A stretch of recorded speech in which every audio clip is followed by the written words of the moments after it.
이 오드다케가 이야기한 그 마지막에 이야기했던 얘기는 굉장히 좀 충격적이지 않았나 이런 생각이 들어요. 이 사람이 이렇게 어떤 말을 했냐면 이렇게 말했죠. 장애인이긴 하지만 나는 매일 즐거워요. 건강한 몸으로 태어나도 울적하고 어두운 인생을 보내는 사람도 있고, 그런가 하면 팔다리가 없는데도 매일 활짝 웃으며 살아가는 사람도 있다. 관계없는 것이다. 장애 따위는. 장애도 뭐 손가락이 하나 정도가 없으면 모르겠는데 장애, 온몸 장애인이 들고 관계없다. 장애 따위는 이렇게 들으면 이야기 들으면 어떤 생각이 드셨어요? 아까 여러분들 이 오드다케가 계단을 올라가는 거 보셨죠? 그거 볼 때 좀 안쓰러운 마음 들지 않으셨어요? 그러나 오드다케는 건강한 사지를 다 가지고 살고 있는 우리들을 바라보면서 울적하고 기쁨을 못 누리고 살고 있는 우리들을 보면서 오히려 나는 건강하고 기쁘게 살고 있습니다. 그렇게 얘기하고 있는 것이 아닌가, 그런 생각이 들어요. 참 아이러니가 아닌가요? 여기 우리가 보았던 이 사람은 실제로 기본적으로 인간이 가져야 될 성발 완전히 없는 상태에서 살면서도 나는 즐겁고 기쁘게 산다. 그리고 실제로 이 오드다케의 얼굴을 한번 여러분들 화면에 나오는 얼굴 봐서 느끼시겠지만 어떠셨어요? 억지로 만들어내는 웃음 같은 게 느껴지셨어요? 해맑은 청년의 모습 아닙니까? 아주 건강한, 그래서 이 만들어낸 표정이 아니라 정말 자연스럽게 얼굴 속에서도 평화와 기쁨이 표현되는 이런 얼굴이었던 것을 우리가 보게 돼요. 모든 것을 다 가지고 있음에도 불구하고 언제나 얼굴이 어둡고 그늘지고 울적하게 살아가고 있는 사람과, 팔다리가 다 없는데도 어디선지 알지 모르겠는 그런 기쁨이 얼굴로 나오는 이 사람과, 도대체 뭐가 이 두 사람의 차이를 만들어내는 걸까요? 거꾸로 얘기하면 여기 계신 분들은 뭐 거의 다 제가 보기에는 오체가 다 있으신 분인 것 같은데요. 근데 우리들 중에서 상당히 많은 사람들이 지금 기쁩니까? 행복합니까? 라고 물어보면 별로 기쁘다, 행복하다라고도 얘기하고 싶지 않은, 특별히 뭐 설교를 듣고 있는데 뭐가 기쁘겠냐, 뭐 이런 생각을 하고 있는 분들이 계실지도 모르겠어요. 그렇다면 여러분들과 오체를 다 가지고 계신 여러분들과 오드다케, 도대체 어디에서 이런 차이가 오는 걸까요? 어디에서 오는 거라고 생각하세요? 우리들의 마음이 바로 그 모든 것을 바꿔놓는 승부처가 됩니다. 오드다케는 그 마음속 깊숙한 곳으로부터 자기 자신이 가치 있다고 생각하고 있고, 자기의 삶에 의미가 있다고 생각하고 있고, 이 세상은 살만하다고 하는 생각을 가지고 있습니다. 그럼 매일매일 그러한 생각에 근거해서 계획하고 멋진 인생을 살아가고 있습니다. 그러나 상당히 많은 사람들은 자기가 갖고 있지 못하는 것, 자기의 한계, 자기의 문제를 바라보면서 거기에서 좌절하고 낭망합니다. 오드다케는 손과 발이 없는 것이 나만 가지고 있는 개성이라고 표현했습니다. 이걸 누가 개성이라고 얘기해요? 우리 모든 장애라고 얘기하죠. 그러나 오드다케는 말하기에 이건 내 개성이다, 여기에 맞춰서 나는 살겠다라고 얘기하고 있습니다. 이 모든 것이 결정되는 그 근거는 어디 있냐면, 그 중심은 어디 있냐면 우리의 마음입니다. 실제로 우리 마음 속에서 우리가 행복할 수도 있고 행복하지도 않을 수 있는 이야기들이 결정되어지게 됩니다. 잠언, 제가 자주 인용하는 구절 중에 하나지만 잠언 4장 23절을 보면 이렇게 얘기하고 있습니다. 하나님께서 너희가 세상에서 지켜야 될 게 많이 있겠지만 지킬 것 중에 특별히 너희의 마음을 지켜라. 왜냐면 마음은 뭐라고요? 생명의 근원이기 때문입니다. 이 마음에서 모든 것이 거의 결정된다라고 얘기하고 있습니다. 그래서 그 마음 속에서 무엇을 바라보느냐에 따라서 이게 달라진다는 것이죠. 자, 마음이 뭡니까 도대체? 여러분, 마음이 뭐예요? 최근에 뇌에 대한 연구가 있어지면서 1930년대 40년대 이후로 뇌를 연구를 많이 합니다. 그러면서 이 뇌에 있는 여러 가지 메커니즘을 연구하면서 어떤 사람의 심리, 이 마음, 영혼 이런 것을 발견할 수 있지 않을까 연구를 많이 하는데요. 뇌는 실제로 사람에 따라, 몸무게에 따라 차이가 나는지 잘 모르겠어요. 제 거 조금 무거울지도 모르겠는데 보통 1.2kg 정도라고 합니다. 뇌가. 그러니까 뇌에는 100억 개 내지는 1000억 개 정도의 신경세포가 있다고 해요. 그래서 그 메커니즘이 굉장히 신비하다고 합니다. 과학자들이 그 뇌에 어디에 마음이 있지 않을까 그래서 연구했는데 최근에 거의 결론 나는 거는 그런 어떤 부분에 있는 것 같지는 않다. 이런 거예요. 그러니까 마음을 과학적으로 규명하는 데는 아직 결정적인 단서를 찾고 있지 못합니다. 지속적으로 연구하고 있지만요. 실제로 성경에도 마음이라는 단어를 제가 좀 찾아보니까요. 구약에만 이 마음과 관련된 단어가 한 6개 나오고요. 히브리어로. 헬라어로는 한 10가지 정도 돼요. 그래서 이건 좀 공부를 좀 심각하게 내가 해야 될 분야구나. 그런 걸 생각하고 책을 덮었습니다.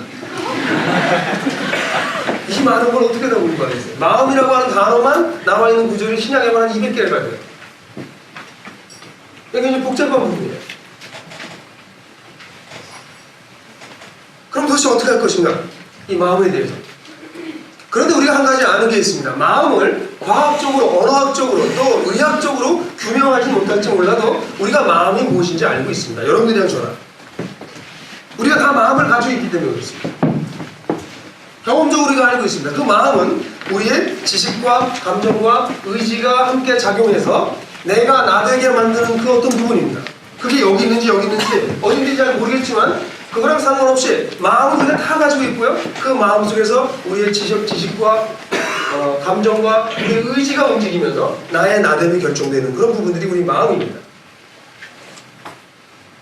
이 마음에서 어떻게 생각하는가, 나의 삶에 대해서, 세상에 대해서, 이거에 따라서 기쁨이 있을 수도 있고 없을 수도 있다는 거죠. 우리는 실제로 여러분들 오늘이 네 번째 주인데요. 기쁨에 대해서 좀 이야기를 하고 있습니다. 첫 번째 주에는 우리가 기쁨을 빼앗겼다는 사실에 대해서 얘기했고요. 두 번째 주 때는 우리가 몸과 자연 세계로부터 얻을 수 있는 기쁨이 무엇인지 얘기했고요. 지난 주에는 우리의 감정 속에서 어떻게 또 기쁨으로 누릴 수 있는 그 건강한 감정을 소유할 수 있을까에 대해서 이야기를 나눴습니다. 여러분들 가운데서 기쁨이 실제로 회복되고 계신 분들을 이야기를 제가 듣습니다. 저한테 이메일을 보내주시는 분들이 계세요. 목사님 사실 저한테 이런 기쁨의 회복이 있습니다. 생각보다 기뻐할 게 너무나 많더군요. 등등의 이메일들이 저한테 오고 있습니다. 그런가 하면 실제로 여러분들 중에서 어떤 분들은 목사님 전 별로 안 기쁜데요. 앞으로 몇 주나 더 하실 계획입니까? 전혀 도움이 안 됩니다. 이제 그렇게까지 얘기하시는 분은 안 계시지만 별로 기쁨이 저한테 와닿지 않습니다. 그렇게 얘기하는 분들도 사실 있습니다. 목사님 꽃을 보고 기뻐하라고 그러시는데 저 오늘 우리 꽃꽂이 보시면 아시겠지만 근데 아무 데서나 볼 수 있는 꽃꽂이 같지가 않아요. 그죠? 굉장히 아름답게 정말 아름답게 됐는데 누가 그렇게 또 기쁩니까 이거는? 이런 생각을 하시는 분들도 실제로 있어요. 왜 그럴까요? 그것은 우리 마음의 어떤 아주 중요한 부분에 이 기쁨을 기쁨으로 누릴 수 없게 만드는 어떤 부분들이 우리 속에 형성되어 있기 때문이라는 것이죠. 저는 그래서 오늘 여러분들하고 저하고 실제로 이 마음에 대해서 얘기한다면 책이 수백 권, 수천 권이 있고요. 이야기하기 굉장히 어려운 주제이긴 하지만 저와 함께 이 마음에 대해서 연구해 보려고 합니다. 어쩌면 아주 기본적인 부분에서 우리가 잘못된 부분이 있기 때문에 우리가 기쁨을 이 마음에서 못 누리는 무엇이 되는지 모르겠어요. 이번 주까지 했었던 설교와 앞으로 두 번에 있는 설교가 사실은 오늘 이 설교랑 아주 중요한 관계를 갖습니다. 실제로 마음이라고 하는 것은 나의 감정, 나의 지식, 나의 사회적인 관계, 그리고 나의 영적인 어떤 것들, 이런 것들이 다 일어나고 있는 바로 그것이기 때문에 오늘 이 부분들에 대해서 잘 같이 우리가 이야기를 나눌 필요가 있을 것 같아요. 일단 마음이라고 하는 것의 주요한 기능에 대해서 좀 얘기를 해보려고 그러는데요. 이 부분은 좀 딱딱할지 모르겠어요. 그러나 마음의 기능에 대해서 여러분들하고 좀 얘기를 해봅시다. 마음은요, 기능을 얘기해도 수십 가지 얘기할 수 있는데요. 제가 정리해서 한 3가지 정도로 요약했습니다. 그 중에 하나가 배우고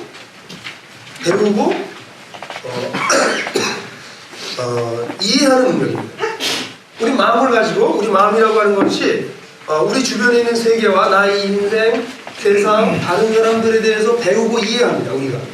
그러면서 우리가 아주 경이롭다 이런 생각을 하기도 하고 신기하다 그러면서 우리가 큽니다.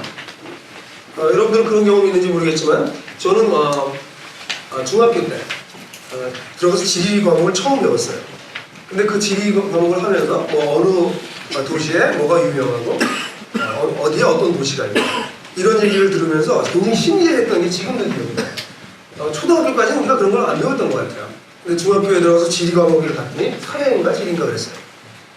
근데 세상에 내가 살고 있는 그 신촌 그 바닥만 있는 게 아니라 한국 지도가 이렇게 생겼는데 거기에 저 남쪽에는 부산도 있고 이쪽엔 전주도 있고 그리고 그 도시에는 뭐가 유명하고 뭐 이런 얘기를 들으면서 새로운 세계가 있다는 것을 이해하게 됐어요. 그래서 제 가슴이 뛰었던 물론 그 순간에 졸았던 분들도 많이 계시겠지만 여러분들도 그런 경험 있지 않으세요? 뭔가 새로운 것을 알아가면서 느끼게 되는 경험. 이게 우리 마음에서 일어나는 일들 중에 하나입니다.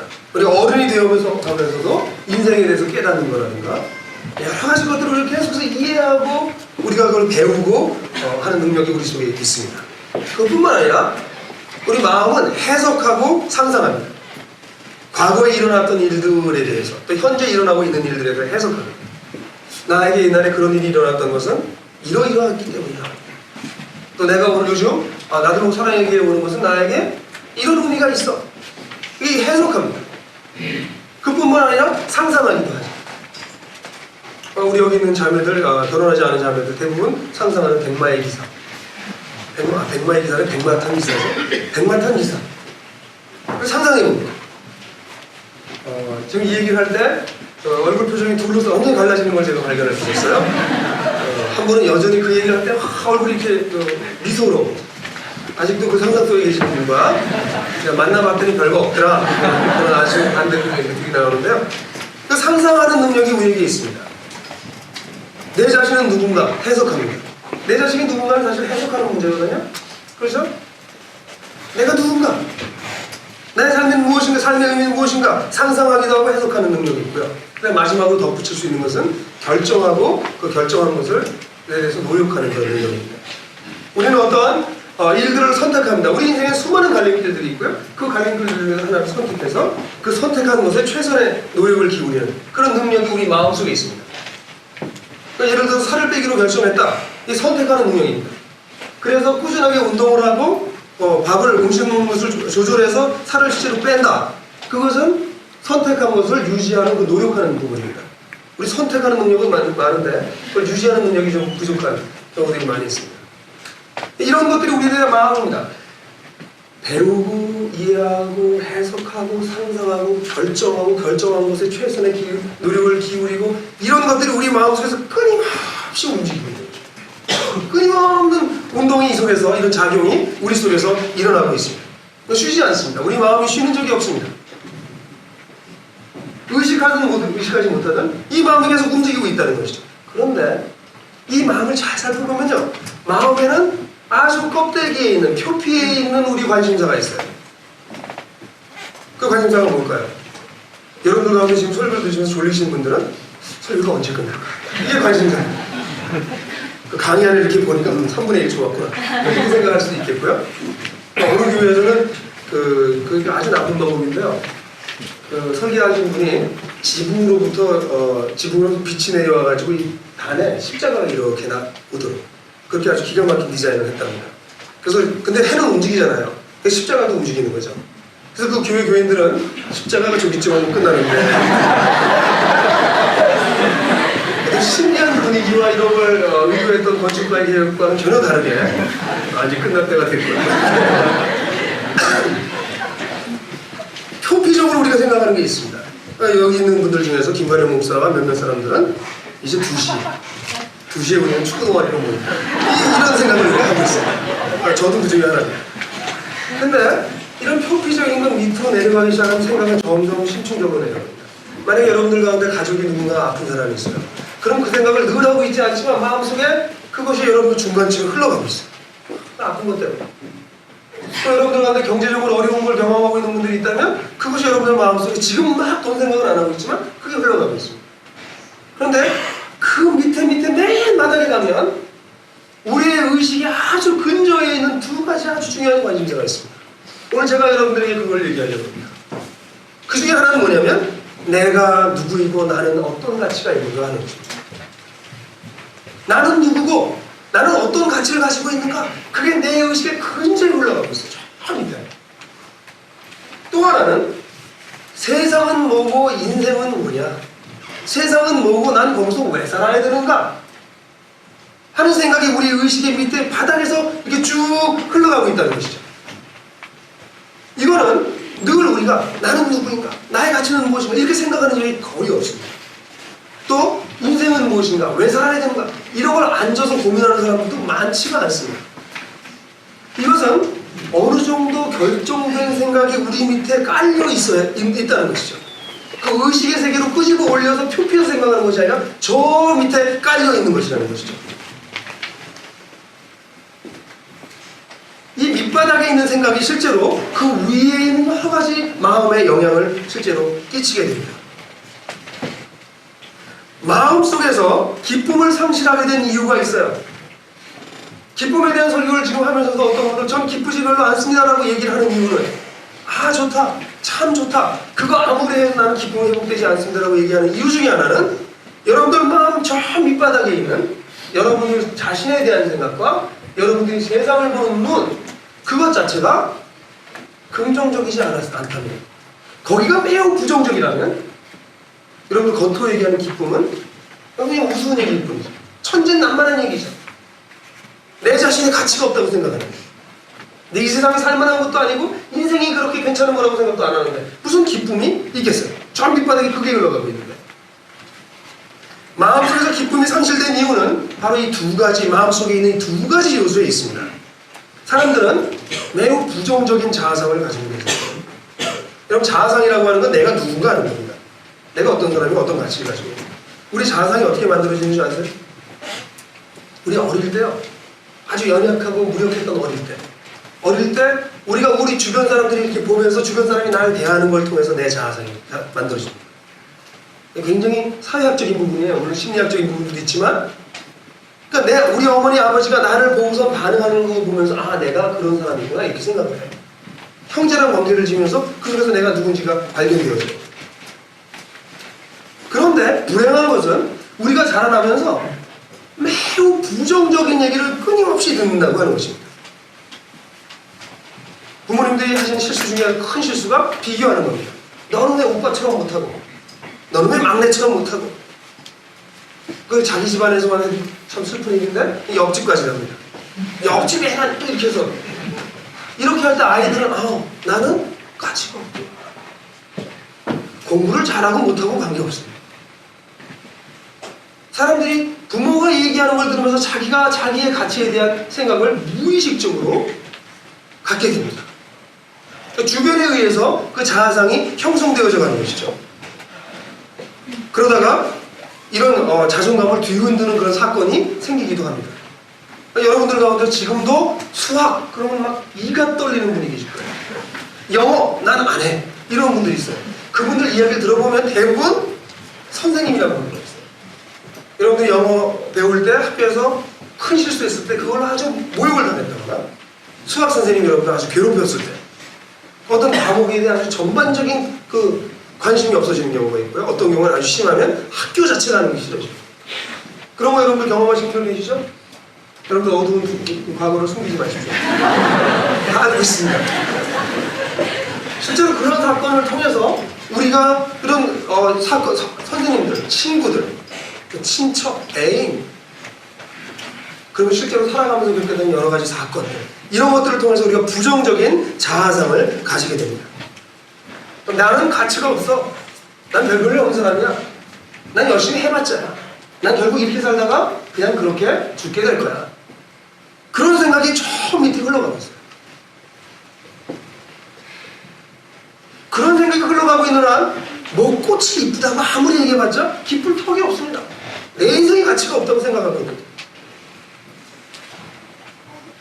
우리 자연세계를 보면서 아름다움을 얘기해봤자 기쁠 턱이 없습니다. 내가 별 볼일 없다고 생각하고 있는데, 나의 미래에 소망이 있다고 생각하지도 않고 있는데, 이런 부정적인 자아상의 반대 동전의 반대면은 비관적인 인생관입니다. 세상이 어떤 것인가, 우리가 살아가고 있는 이 세상, 그리고 이 속에서의 나의 인생살이가 무엇인가에 대해서 매우 비관적인 생각을 갖게 되는 것입니다. 이것도 대부분 부모로부터 와요. 여기 부모님들이 대부분 부모님들이 많이 계신데요.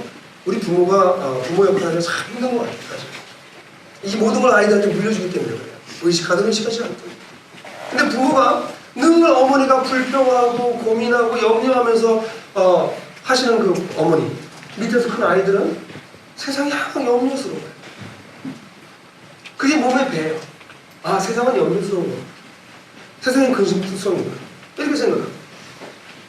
아버님이 늘 술에 찌들어서 사는 그런 아버지 밑에서 큰 아이들은 난 저렇게 살지 말아야지 이렇게 고민하면서도, 그렇게 결심하면서도, 난 좀 더 밝고 의미있고 건강하게 살아야지 그렇게 결심하면서도 마음속에서는 삶에 대한 회의, 비관적인 마음이 깔려 있습니다. 뿐만 아니라 아주 종교적인 집안에서 이건 문제가 됩니다. 기독교의 영성을 잘못 이해해서 우리가 지난번에 얘기했었죠? 아주 엄숙주의가 기독교의 영성인 것처럼 배웠던 데서는 삶이라고 하는 건 딱딱하고 무미건조하고 감정의 기복은 나타나면 안 되는 거고 이런 거를 교육받으면서 컸던 아이들은 세상이 그런 거라고 생각해요. 그뿐만 아니라 세상에서 아주 부정적으로 극단적인 이원론에 빠져있는 기독교의 일부인 사람들은 그렇게 얘기합니다. 아니, 썩어질 세상. 그런 표현 많이 들으셨어요? 썩어질 세상. 썩긴 다 썩죠. 그러나 덜 썩을 때까지는 괜찮은 부분도 많이 남아있거든요. 그런데도 썩어질 세상. 이렇게 얘기하면서 그것을 듣고 자란 아이들한테는 세상은 그런 걸로 생각해요. 아주 부정적으로 생각해요. 이런 부정적인 생각을 가지고 있던 아이들이 자라가면서 그것을 강화시켜주는 여러 가지 사건들을 만납니다. 친구한테, 정말 믿는 친구한테 구슬을 빌려줬는데 돌려주지 않아요. 6살, 7살짜리 어린아이지만 어떻게 그걸 이렇게 가져갈 수 있는가? 왜 안 들려주는가? 그래서 이 삶의 비애를 느끼기 시작해요. 저같이 좀 조숙하면, 전 옛날에 조숙해도 그냥 조숙한 것도 아니더라고요. 한 3학년쯤 되면 이제 여자친구가 생기잖아요. 남자친구가 생겨요. 거기서 배신감을 느껴요. 그럼 이거 강화됩니다, 이런 생각이. 고등학교, 중학교 갔더니 선생님으로부터 모욕을 당했어요. 이게 점점 강화되기 시작해요. 그러다가 중고등학교 때 되면 이제 책을 읽기 시작하죠. 또 영화를 보죠. 소설을 보죠. 그러면 맞아, 세상은 이런 거라고 얘기하는 게 맞잖아. 이 사람 얘기하는 거 맞잖아. 자기 생각을 강화시켜 줄 수 있는 이론, 철학, 체계 이런 걸 만나게 돼요. 그거 만나면 세상이 전부 그렇게 보이기 시작해요. 맞구나. 우리 집사님 중에서 한 분이 저희 이 이야기를 하시는 걸 들으면서 아주 제가 생각하는 바가 많았어요. 저 집사님 인생을 굉장히 비관적으로 보신다고 얘기를 하셨는데요. 그 이유가 뭐냐면 고등학교 때 읽었던 소설에서 소설의 내용을 보시면서 그 말이 맞다라고 동의하셨다는 생각이 들었다는 거예요. 마음속에. 근데 이런 거예요. 여러분들 이 얘기는 좀 인용할 만한 이야기를 인용해드리면요. 그리스 신화에 의하면 프로메테우스라고 하는 신이 인간에게 불을 가져다 줍니다. 그죠? 불을 가져다 줘서 인간이 개화되기 시작해요. 그래서 제우스가 화가 나요. 그래서 이 프로메테우스는 자기가 아마 간을 쪼아먹는 형벌인가? 그런 형벌을 줬고요. 하여간 제우스 되게 못된 신이에요. 근데 그리고 난 다음엔 인간을 감으면 인간도 못됐어. 왜냐면 프로메테우스가 불을 가져다 준다고 그걸 덥석 받다니. 거절하다가 받아야지. 그래서 인간에 대해서 신통이 났어요. 그래서 만든 게 여자예요. 여성 여러분들 죄송합니다. 성경을 믿으시는 게 훨씬 나을 것 같습니다. 그 여자를 만들었는데 그 여자한테 모든 걸 다 줍니다. 이 여자에게는 그 여러 가지 신들이 가지고 노래하는 신, 음악하는 신에 그 공격하게 노래하는 것, 또 상인들의 사람들을 이렇게 밀고 땡기면서 협상하는 능력, 또 아름다운 자태 이런 걸 다 줘요. 여자는 하여간 기가 막힌 걸 다 가지고 있는 것 같아요. 그리스 신화에 의해서도. 그리고 난 다음에 맨 마지막에 주는 게 뭔지 아세요? 판도라의 상자를 줍니다. 이 판도라라고 하는 건 모든 것을 가진 여자라는 뜻이에요. 판도라. 그래서 판도라의 상자를 주는데 그 상자 속에다가 모든 재앙을 집어넣습니다. 그리고 맨 마지막에 소망을 집어넣어요. 희망을. 그리고 그걸 닫으면서 제우스가 킬킬거리고 웃었다는 거예요. 근데 실제로 이 판도라는 이 여성은 가서 그 남자하고 살면서 그걸 열어봐요. 그래서 그 속에 있는 뭔가 재앙이 튀어나오죠. 이때 이 여인이 어떻게 해요? 상자를 너무 놀라서 빨리 닫았어요. 그 닫았을 때 맨 마지막에 나오지 않는 게 뭐냐면 희망이에요. 희망이 거기 나와 있어요. 그래서 인간은 그렇게 재앙과 아주 정말 이 불완전하고 너무나도 살기 어려운 세상 속에 살면서 그 희망이라는 것을 잡고 있기 때문에 포기하지 못하고 살아간다는 거예요. 요거까지 안 줘버렸으면 아예 절망해버릴 텐데. 그러니까 제우스가 희망이라고 하는 걸 공기에 집어넣으면서 킬킬거리고 웃었다는 거예요. 니들 이제 고생 죽었다. 빠져나올 수가 없다 너희들. 하여간 참 못된 신이에요. 그죠? 읽으시면서 이 집사님 생각할 때, 아, 인생은 정말 그렇다. 정말 돌아보면 좌절할 것뿐이고 고통스러운 게 세상이고 인간이 희망을 가지고 있다는 것 자체가 인간을 거의 고통스럽게 만드는 거예요. 아주 인생을 부정적으로 보게 되실 거예요. 실제로 뭐 이런 식으로 글을 읽다가 그럴 수도 있고 연극을 보면서 영화를 보면서 사람들이 그게 강화가 돼버려요. 세상은 살만한 곳입니다. 인생은 고통뿐이고 재미가 없는 것이다. 여러분 생각해보세요. 자기 자신에 대해서 나의 가치가 없다고 생각하고 내가 살아야 될 이유도 없다고 생각하고 늘 다른 사람들과 비교해보면 형편없어 보이고 그런 나 자신에 대한 생각을 가지고 있고 세상을 바라보거나 내 인생을 바라볼 때 내 인생이 무슨 의미가 있겠냐, 무슨 낙이 있겠냐, 이런 생각이 마음속 저 밑에 깔려 있다면, 그게 마음속 밑에 쭉 깔려서 흘러가고 있다면 여러분들이 주변에서 즐거운 일이 일어난다고 해서 기쁘시겠어요? 여러분은 아이가 태어나서 그 아이가 방긋방긋 웃어서 별로 기쁘지 않아요. 그 마음이 저 밑에 흘러가고 있어요.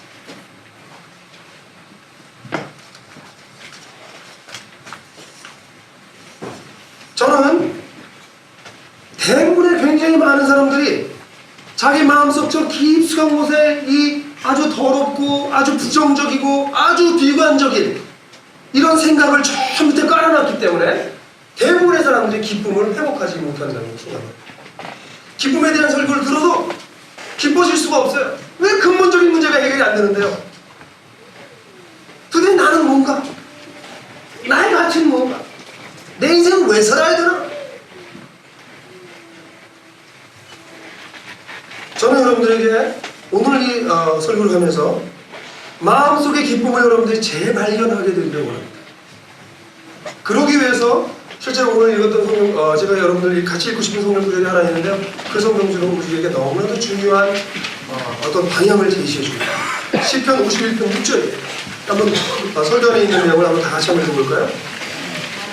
아버지의 성질과 뜻을 가지는 주님, 제 마음을 주의 지혜로 가득 채워주십시오. 그 두 번째 줄만 다시 한번 크게 읽을까요?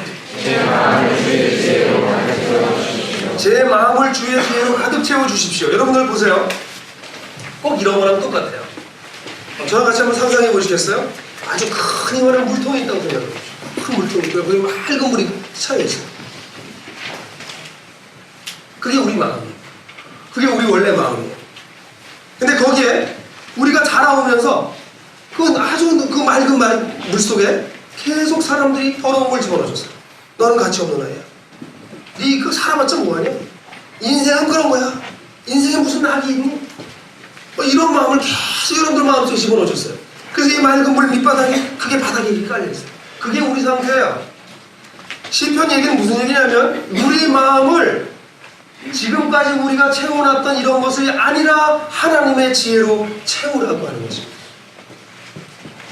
여러분 바닥에 그게 깔려있는 한 그 위에 아무리 좋은 걸 갖다 집어넣어도 그게 밑바닥에서 솟아오릅니다. 영향을 계속 끼칩니다. 하나님의 지혜로, 다시 말해서 하나님이 세상을 보는 방법으로, 하나님이 우리를 보는 방법으로, 하나님이 인생은 이렇게 사는 거다라고 가르쳐준 방법으로 내 마음을 다시 채우면 기쁨이 회복될 수 있다는 얘기입니다. 그 밑바닥에 놔둔 상태로 교회 아무리 열심히 다녀도 기쁨이 회복되지 않습니다. 이건 그냥 놔둔 상태로 기도 아무리 열심히 해도 기쁨이 회복될 턱이 없습니다. 그 기본적인 문제가 해결되지 않았기 때문입니다. 여러분들한테 몇 가지 구체적인 방법을 알려드리려고 해요. 첫 번째는요, 자신의 가치를 확인하십시오. 자신의 가치를 한번 확인해 보십시오. 여러분, 여러분들 정말 그 하나님이 여러분들 사랑하신다는 걸 믿으세요? 네?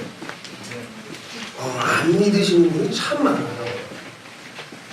하나님 그러면 하나님 나 같은 걸 뭐 신경이나 쓰시겠어? 바쁘신데 김용국 목사님 기도나 좀 들어줄까? 그래서 목사님들한테 기도 부탁을 많이 하는 것 같아요. 특별히 그분한테 하면 기도를 좀 잘 들어주실 거라고 생각을 해서. 그렇지 않아요. 실제로 여러분들 한 사람 한 사람을 하나님 굉장히 귀하게 보십니다. 너무너무 사랑하세요. 근데 그거를 안 믿어요. 실제로는요. 옛날에 내가 어릴 때부터 들어왔던 그 나에 대한 이야기들을 더 믿어요. 넌 가치 있다. 너에게는 의미가 있는 삶이 있다. 너를 통해서 큰 일을 하길 원한다. 의미 있는 일을 하길 원한다. 하나님께서 그렇게 말씀하시면 속에서 하는 말이에요. 글쎄 그 뭐 교회에서 설교 들을 때 하는 소리고 난 내 인생에 무슨 낙이 있겠어? 또 소망이 뭐가 있겠어? 난 가치가 없어. 이런 생각이 더 우리 속에 강하게 들어가 있다는 것이죠. 저는 여러분들에게 성경을 읽으시면서 성경 속에서 여러분들에게 하시는 말씀들을 여러분 좀 붙잡기를 원해요. 최근에 한 형제가 이사야서 43편 1절을 그 말씀을 읽고 너무 좋아서 예수 믿은 지 얼마 안 된 친구인데요. 그 말씀을 암송했던 그 형제가 있어요. 지금 암송하는 거 떨릴 것 같아서 안 시키겠지만 그 성경 구절은 그 형제뿐만 아니라 수세기 동안 수많은 사람들에게 격려했던 말인데요. 제가 한번 읽어드릴게요. 이사야서 43편 1절이죠. 그러나 이제 야곱아 너를 창조하신 주께서 말씀하신다. 이스라엘아 너를 지으신 주께서 말씀하신다. 내가 너를 속량하였으니 두려워하지 말라. 내가 너를 진영하여 불렀나니 너는 나의 것이다. 이걸 읽으면서 이게 나를 위한 말씀이다 이렇게 받아들였다는 거예요. 그게 진짜 진정한 믿음이에요. 여러분 여기 뭐라고 나와 있습니까? 내가 너를 속량했으니 두려워 말라. 내가 너를 진영하여 불렀나니 너는 내 것이다. 하나님 저희 부를 때 어떻게 하시겠어요? 어떻게 부르시겠어요? 거기 저 회색 양복 입은 친구 이렇게 부르실 것 같으세요? 나도 목사님 교회 목사 그렇게 부르실 것 같으세요? 지원이 아빠 이렇게 부르실 것 같으세요? 저를 하나님이 영구가 이렇게 부르세요. 그리고 하나님이 저에게 너는 내 것이다 그렇게 말씀해 주세요. 넌 가치 있다. 사람들이 뭐라고 말할지 모르지만 나는 너에게 의미를 두고 있고 꿈을 가지고 있다 그렇게 말씀하세요. 너는 내 것이다. 여기 용신 형제 보면 용신아 너는 내 것이다 이렇게 부르세요. 여러분들 향해서 하나님 그렇게 부르고 계세요 실제로. 근데 안 믿어요 사람들이요. 에이 내가 왜냐면 우리 마음도 이렇게 흘러가고 있으니까 너무 도도하게 흘러가고 있기 때문에. 스바냐 3장 17절 같은 성경 구절 유명한 구절이잖아요. 너의 하나님 여호와가 너의 가운데 계시니 그는 구원을 베푸실 전능자시다. 그가 너로 인하여 기쁨을 이기지 못하시고 너를 참잠히 사랑하시고 즐거워하시는 우리를 참잠히 사랑하고 즐거워하신다. 표준세 번역을 보니까 이 번역이 이렇게 돼 있어요. 축제 때처럼 기뻐한다 돼 있어요. 하나님 우리를 보면서 기쁨을 이기지 못하시고. 애다 보니까 조금은 이해가 가더라고요. 우리 애들 보면 와이프가 왔을 때는 결혼하기 전후에서는 그랬는데 계속 그러진 않은 것 같아요. 근데 애 보니까 애는 막 어쩔 줄을 모르겠습니다. 기쁨이. 근데 기쁨을 이기지 못한다는 게 이런 거구나 이렇게 알게 돼요. 기쁨을 이기지 못했어요. 근데 하나님이 여러분도 그렇게 사랑하시는데요. 여러분 믿으세요? 아멘. 여러분 아멘 안 하시는 분들에게 저주. 여러분 믿으셔야 돼요.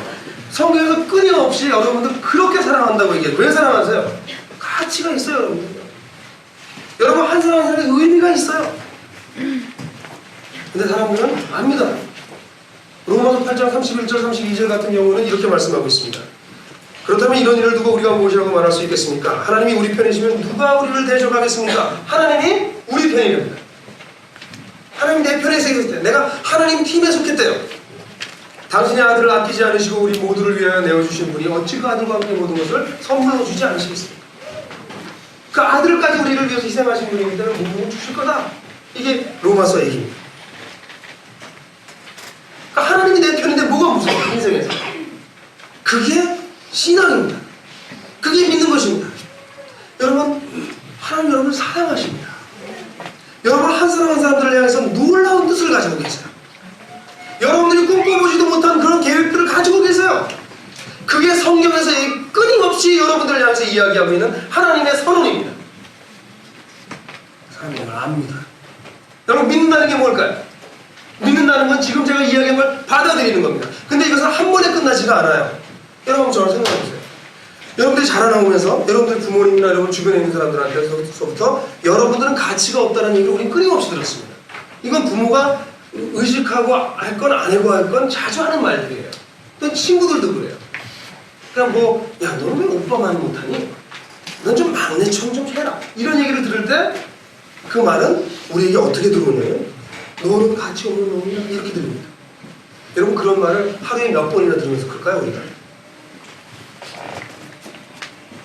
지금 부모님들 가슴이 섬뜩섬뜩 하실 거예요. 하루에 3번 들었다고 칩시다. 3번밖에 안 들었을까요? 저는 3번 더 들었을 것 같아요.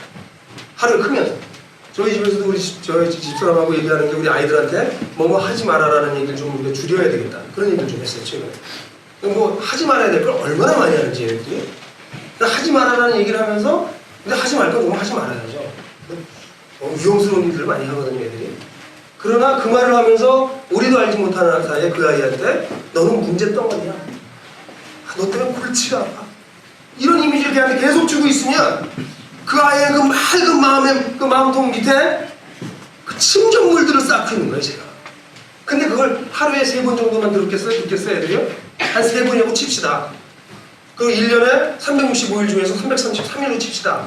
나머지 한 20여일은 또 엄마 아빠가 밖에 나갈 수도 있으니까. 그러면 1년에 몇 번 들어요? 1000번 들어요. 1000번. 너는 가치 없다는 말을 1000번 들었어요 우리가.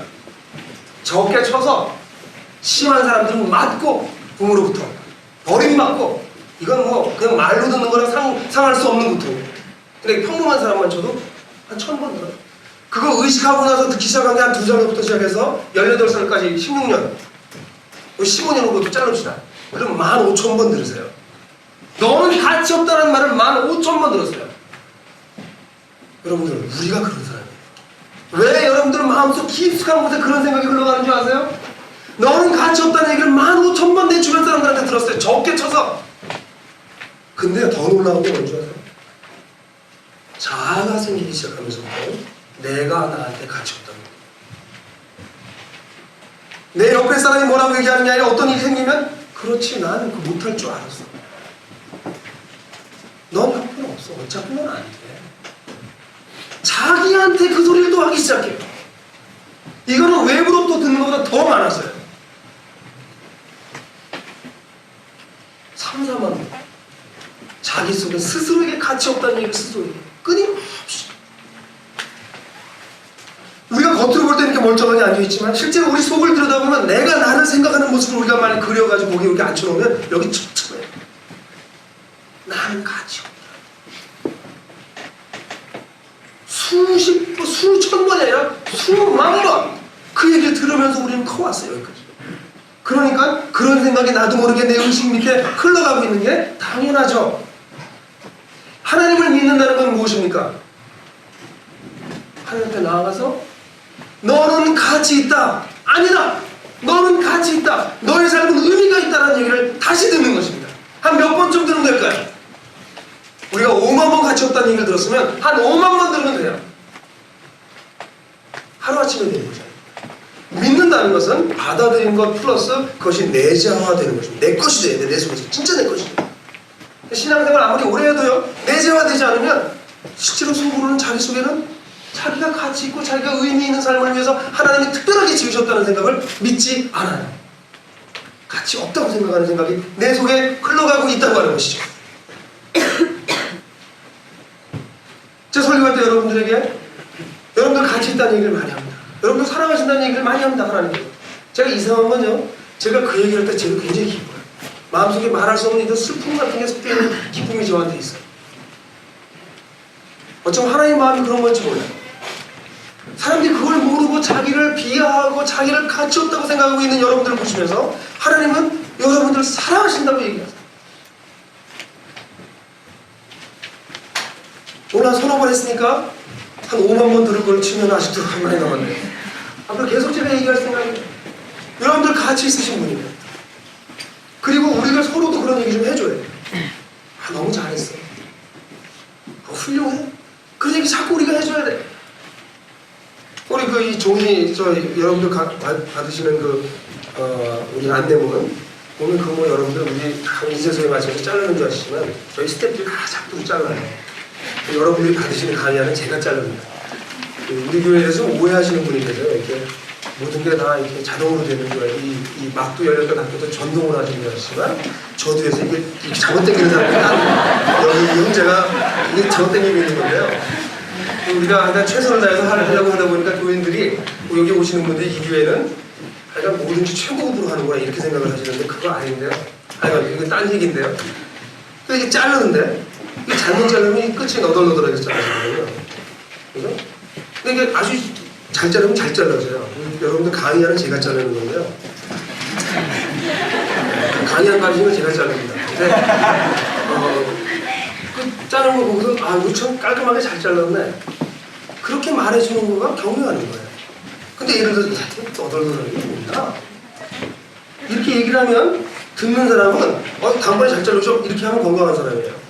대부분의 사람은 너덜너덜하게 이게 뭐냐? 그럼 그렇지 난 종이 하나 제대로 자르고 이게 저 밑에서 흘러나오는 거예요. 이게 밑에서. 여러분 잘 보세요. 여러분들이 건강한지 아닌지 여러분들 잘 보십시오. 굉장히 많은 사람들이 이 부정적인 우리 마음속 저 밑에 있는 그 시꺼먼 더럽고 추하고 비관적인 이 침전물에 의해서 자기 삶을 살고 있어요. 그러니 기쁨이 있을 수 있어요? 없죠. 늘 그게 흘러나오는데요. 그러니까 좋은 일이 생기면 어떻게 뭐라고 그래요? 그러면 너무 좋아하지 말아라. 우릴 믿다. 허사 담아도 모르냐? 늘 기쁜 일이 있으면 기쁜 일 자체를 기뻐하지 않아. 이제 조금 있으면 나쁜 일 올 거다. 아주 아예 믿음을 가져요.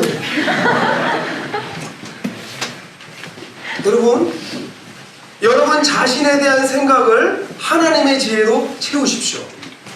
지금까지 여러분들이 가지고 있었던 잘못된 생각을 걷어내시고 하나님의 지혜로 채우십시오. 여러분들은 가치 있는 사람들이고 여러분들은 하나님께서 귀하게 쓰시기 위해서 여러분 이 땅에 내신 분들입니다. 그저 쓰러지게 의미 없이 쓰러지게 만든 존재들이 아닙니다. 하나님의 지혜로 여러분들의 마음을 채우세요. 그 전에는 여러분들은 기뻐할 수 없습니다. 두 번째는 우리 인생의 목적을 좀 재발견하십시오. 인생은 실제로 고통스럽고 고통이 떠나지 않는 곳입니다. 여러분들도 그렇게 생각하지 않으세요? 인생에 끊임없이 염려거리가 있습니다. 고통이 있습니다. 이게 없어지는 것이 아닙니다. 그렇기 때문에 제우스가 얘기한 그런 소망을 집어넣고 희귀거리고 웃었다는 대목에서 우리가 동의하게 됩니다. 맞아. 인생의 고난과 고통과 슬픔뿐이야. 그런 생각 우리가 하게 됩니다.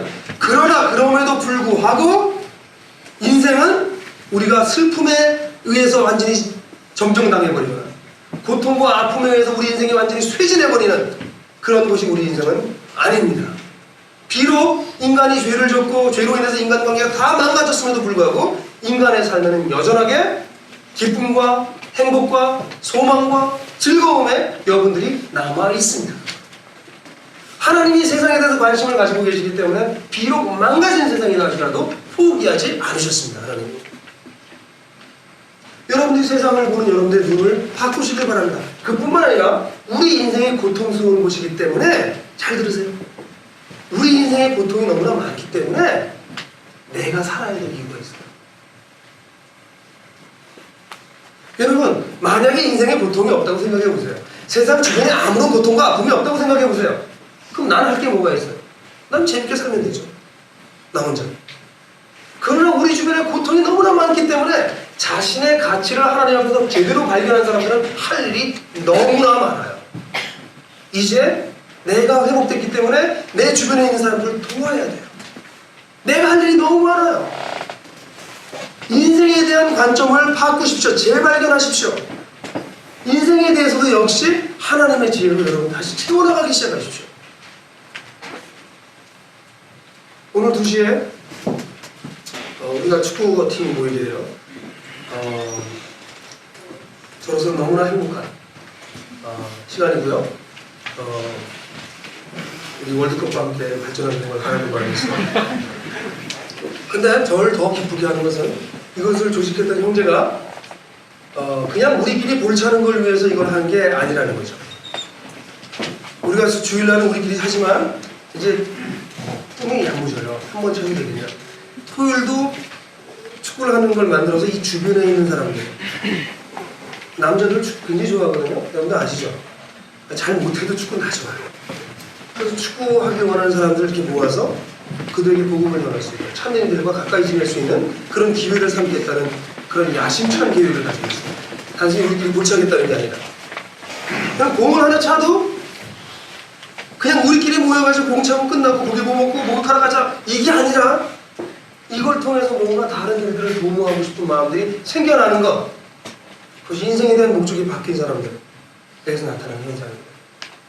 작은 일이지만 그걸 통해서 뭔가를 하나님의 편에 서서 하나님의 일을 함께 하겠다고 하는 것이죠. 인생의 목적을 재발견하십시오. 여러분들 왜 사세요? 그렇게 물어보는 것에 대해서 전 이렇게 삽니다, 이래서 삽니다라고 얘기할 수 있는 것들을 여러분들 찾아내십시오. 만들어 가십시오. 그리고 여러분들 만약에 그것을 찾지 못하셨다면 기도하십시오. 하나님을 알지 못했다가 하나님을 막 알게 된 초신자들이 자기 인생의 목적을 발견하고 쑥쑥쑥 긋고 있는 걸 보게 돼요. 그런데 교회 생활을 오래 했던 사람들이 자기 인생의 목적을 모르는 분들이 굉장히 많아요. 왜냐면 한 번도 안 물어봤으니까. 그냥 교회 다니면 된다고 생각했으니까. 또 교회에서 그렇게 가르쳤으니까. 그래서 교회 오래 다니고 신앙생활 오래 한 사람들이 생의 목적이 분명하지 않아요. 여러분 물어보십시오. 하나님께 물어보십시오. 하나님 왜 내 인생을 내셨습니까? 내가 왜 살아야 됩니까? 무엇을 위해서 살까요? 나한테 이렇게 주신 건 왜 주셨습니까? 만약 나한테 이런 상처가 있다면 왜 주셨습니까? 오체불문제 오도닦기를 보면서 우리가 놀라는 게 말입니다. 오도닦기가 자기의 이 불구를 보면서도 이거 불구로 여기잖아요. 개성으로 여기고 그렇다면 나의 인생의 목적은 뭘까? 이 생각을 했다는 거예요. 자신의 목적을 재발견하기 위해서 기도하십시오. 여러분 잘 모르시겠는 분들이 있으시면요 5분씩 기도하세요. 매일 하나님께. 하나님 내 인생의 목적이 뭡니까? 가르쳐주세요. 성경 읽으시면서 기도하세요. 설교 들으면서 기도하세요. 왜 살아야 됩니까? 여러분 목적을 찾으세요. 하나님은 여러분들이 그걸 찾고 분명하게 살기를 원하세요. 그냥 적당히 살다가 그냥 쓰러지는 사람처럼 살기를 원하지 않으세요. 그 목적을 찾으세요. 그러고 나면 여러분 생각해 보세요. 자기 자신에 대해서 가치를 발견하게 되고 이건 누가 얘기하는 게 아니라 이건 신적인 가치예요. 나의 행함과 내가 가지고 있는 것과 이런 거랑 관계없는 신적인 가치를 자기가 보기 시작하면 누가 뭐라고 해도 흔들리지 않아요. 그럼 이런 가치를 가진 사람들은 교만해지지도 않아요. 왜냐면 다른 사람들은 비교하지 않게 됩니다. 대부분 자기가 가치 있다고 생각하는 사람들은 교만해져요. 근데 크리스찬은 진정한 크리스찬은 교만해질 여지가 없어요. 이건 하나님만 인정해 주는 가치이기 때문에 그래요. 그런 가치를 내면에 가지고 있다면 그리고 내 인생이 분명히 의미가 있을 것이다. 뭔가 내가 하나님 앞에서 뭔가 하고 갈 것이다 라는 생각을 가지고 있다면 여러분들 인생 보는 눈이 달라져요. 여러분들 삶에 의미가 있어요. 그럼 기쁨이 그때부터 기쁨으로 와닿을 수 있어요. 왜냐면 그 마음이라고 하는 이 맑은 물통에 있는 그 밑바닥에 있는 침전물들이 사라져가고 있기 때문에 그래요. 이것에 대해서 더 이상 영향을 받고 있지 않기 때문에 그래요. 그리고 나면 자기에 대한 것과 또 인생에 대한 것을 하나님의 지혜로 채워서 내 마음에 집어넣고 난 다음에 그 다음엔 목적에 따라서 구체적으로 사십시오. 구체적인 삶을 사십시오. 이런 삶을 사는 건 큰 일이 아닙니다. 작은 일이 될 수 있습니다. 아주 사소한 일일 수 있습니다. 그 발견된 목적에 따라서 구체적으로 조금씩 해나가십시오. 그러면서 그 일들에 성취하는 즐거움을 맛보세요. 우리 교우들 중에서 그런 분들이 있습니다. 우리 옆에 있는 사람들 중에서 전화 한 통 걸어주는 게 가치가 있다는 것을 발견하는 분들이 있어요. 이게 교회 오시는 분들 중에서 어떤 분들은 교회 안 보이는 분이 있잖아요. 그냥 안부 전화 한 통 하는 것이 그 사람에 대한 배려가 될 수 있다는 것을 경험한 분들이 있어요. 뭐 대단하게 불러서 불고기 사주고 뭐 이러지 않아도 그냥 사랑의 관심을 보이는 것이 정말 필요하다는 걸 알고 있습니다. 또 우리 교회 예를 들어서 무슨 지정헌금이라든가 이런 게 있습니다. 지정헌금 요즘 많이 안 들어오고 있지만 지정헌금 우리들 이렇게 볼 때 경제적으로 좀 힘들어 보이는 분들한테 우리가 지정헌금을 하면 그걸 교회가 우편부 노릇을 하는 것입니다. 그분한테 전액 전달해요. 누가 보냈는지 모르지만 교회를 통해서 전한다는 걸 알게 되죠. 이런 사랑의 표현들을 하십시오. 오늘 지원보호원 간다고 그러는데 가서 정말 부모 없는 아이들 바라보면서 내가 이 땅에서 무엇을 위해서 어떻게 살 것인가 한번 생각해 보세요. 할 일이 굉장히 많습니다. 우리의 목적이 세워지면 그 목적에 따라서 삶을 어떻게 살아야 될지 보이기 시작하고 그리고 그것을 구체적으로 작은 일부터 시작하세요. 작은 거, 큰 거 하지 마시고요. 작은 거요. 그리고 작은 일들을 이루시는 성취하는 기쁨을 맛보십시오. 그럼 여러분 스스로가 내 삶이 변화 이런 생각하시게 될 거예요. 제가 이 시간에 참 좋아하는 노래를 하나, 지난번에 한번 제가 설교하다가 테이블 들려드렸던 것 같은데, 오늘은 우리 조재국 형제한테 부탁을 했는데요. 여러분들 이 노래 한번 들어보세요. 여기 가사가 나오는데요. 가사를 읽으면서 한번 보세요. 자기 인생의 목적을 발견하고 자기 인생의 가치를 발견한 사람이 살게 되면서 살면서 부르는 노래가 아마 이런 노래예요. 여러분 한번 들어보시면서 묵상하시고요. 제가 마무리하도록 그렇게 하겠습니다.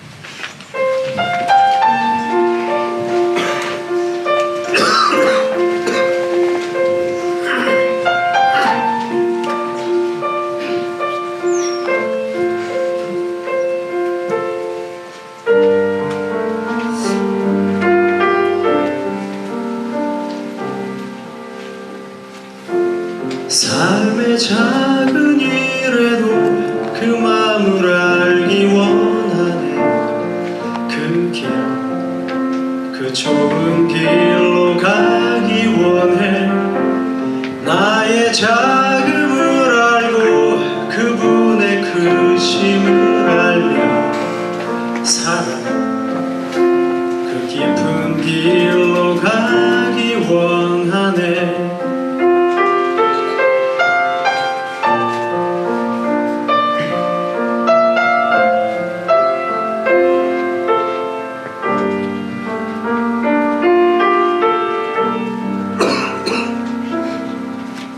저 높이 솟은 산이 되기보다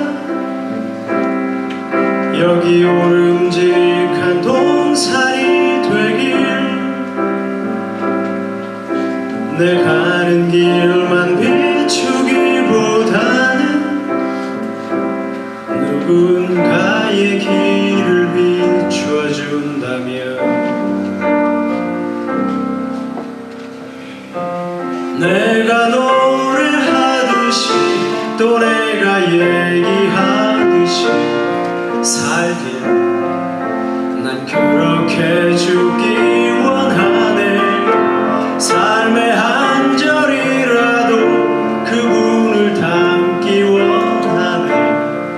살아 그 높은 길로 가기 원하네.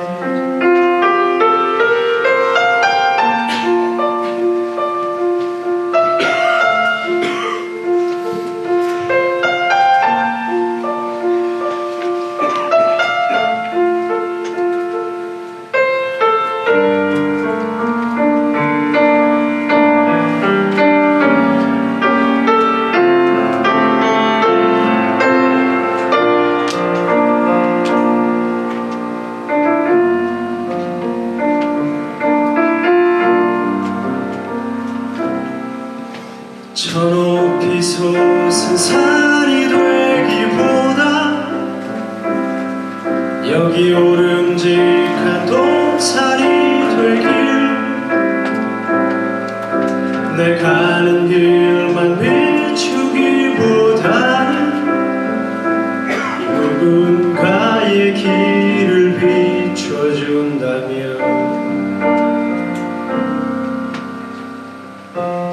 내가 노래하듯이 또 내가 얘기하듯이 살길 난 그렇게 죽기 원하네.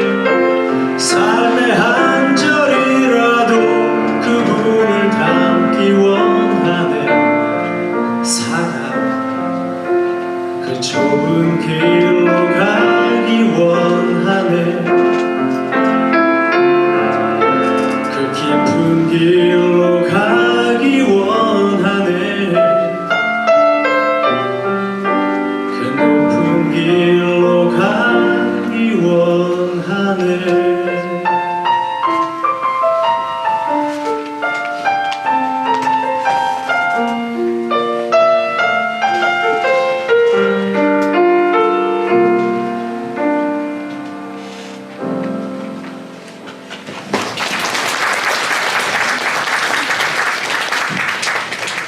실제로 우리가 살아가면서 어떤 큰 일을 이루고 큰 업적을 남기는 것보다 더 중요한 것은 우리에게 주어진 삶 속에서 하나님께서 우리에게 주신 그 목표를 향해서 작은 일들을 이루는 것입니다. 그냥 매일매일 조금씩 해나가는 것입니다. 근데 사람들은 이 노랫말처럼 저기 솟은 높은 산이 되기를 원하는 마음을 늘 가지고 있어서 그게 안 될 바엔 차라리 시궁창이 되겠다 이렇게 생각합니다. 그게 아니고요. 오름직한 동산이 되는 그런 작은 자기 가는 길만 비추는 것이 아니라 남이 가는 길도 좀 비춰주는 그런 작은 여유로움, 그런 삶을 사는 것이 우리에게 필요합니다. 인생의 가치를 발견하고 자기의 가치를 발견하고 인생의 목적을 찾으셨다면 그러면 거기에 따라서 작은 일부터 해나가십시오. 그렇게 해나가시면요 여러분들의 가치가 재확인될 것입니다. 하나님으로 인해서 재확인될 것입니다. 제가 목사로서 일하면서 제일 기쁜 것은 뭐 교인의 숫자가 늘어났다 뭐 이런 것도 좋은 일이겠지만 우리가 이 교회를 통해서 아주 가장 기쁜 것은 우리가 이 교회를 해나가면서 사람들이 변화된 삶의 리포트들이 들어올 때 내가 이렇게 삶이 변화하고 있습니다. 그런 리포트를 들을 때 우리가 어떤 생각이 들냐면 바른 길로 가고 있구나 이런 생각이 듭니다. 그것이 얼마나 큰 기쁨을 주는지 몰라요. 만약 교인 숫자는 자꾸 늘어나고 있는데 교회에 있는 사람들 가운데 문제가 일어나고 있다, 어떤 큰 심각한 문제 때문에 루머가 돌고 있다 뭐 이런 얘기만 돌아온다면 아마 죽을 지경일 거예요. 사람들 가운데서 이런 변화가 있습니다. 이런 기쁨이 있습니다. 그런 이야기들을 들을 때 우리가 중요한 일을 하고 있고 하나님 원하시는 일을 하고 있고 그런 생각을 재확인받게 되죠.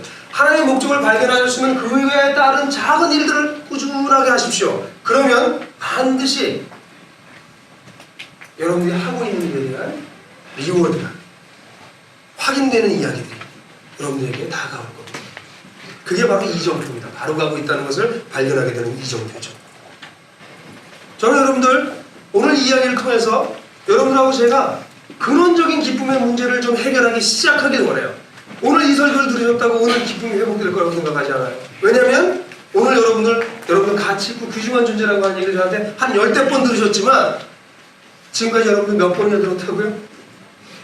적은 사람 한 5만 번, 많은 사람 한 10만 번 들으셨어요. 이것이 바뀌려면 하나님 앞에 나아가시는 거예요. 여러분 기도하는 게 무엇입니까? 저에게 기도는 하나님 이런 거 해주십시오 하는 게 기도 시간이 아닙니다. 그 얘기는 별로 안 합니다. 하나님 다 아시기 때문에. 물론 하긴 하지만 근데 기도 시간에 저한테 가장 중요한 것은 하나님 제가 이렇게 지쳤습니다. 제가 제 자신 봐도 참 형편없습니다. 저 너무 마음에 안 듭니다. 언제까지 이 모양일까요? 그런 모습까지 하나님 앞에 나갈 때가 많아요. 그렇게 하나님이 솔직하게 내 감정을 표현할 때 하나님이 많은 경우에 저에게 그렇게 말씀해요. 누가 내가 그래도 너를 사랑한다. 그래도 나는 너를 같이 있게 해. 기도를 통해 그것이 회복될 때 저는 다시 일어나서 나와서 또 열심히 살게 돼요. 여전히 제 부족한 자신을 발견해요. 기도하는 시간이 그리스도인들에게 중요한 이유는 그 시간에 하나님을 통해서 무언가 얻어내는 것이 아니라 사실 그런 뭐 사소한 걸 얻어내는 것이 아니라 더 중요한 걸 받기 때문에 그렇습니다. 그것이 무엇입니까? 나에 대한 가치. 너를 네 이름을 부르면서 만나기를 원한다는 그 하나님을 만나는 것입니다. 기도하지 않는 그리스도인들이 건강하게 살 수 있다고 저는 생각하지 않아요. 불가능합니다. 지금 얘기했던 것처럼 수만 번 여러분들이 잘못된 이야기를 들으면서 여러분들에 대해서 나쁜 인생에 대해서 부정적인 생각을 하셨다면 이제 하나님 앞에 거꾸로 나가서 긍정적인 이야기를 듣도록 하십시오. 여러분들의 가치를 회복하십시오. 다시 발견하십시오. 맑은 샘에서만 맑은 물이 나옵니다. 마음속에 그런 시꺼먼 침전물들이 놓여있는 상태로서는 기쁨의 샘이 나올 수가 없습니다. 여러분들 그것을 정화하여 그것을 깨끗하게 하여 그 일을 시작하세요. 그럼 여러분들에게 기쁨을 기쁨으로 누리게 돼요.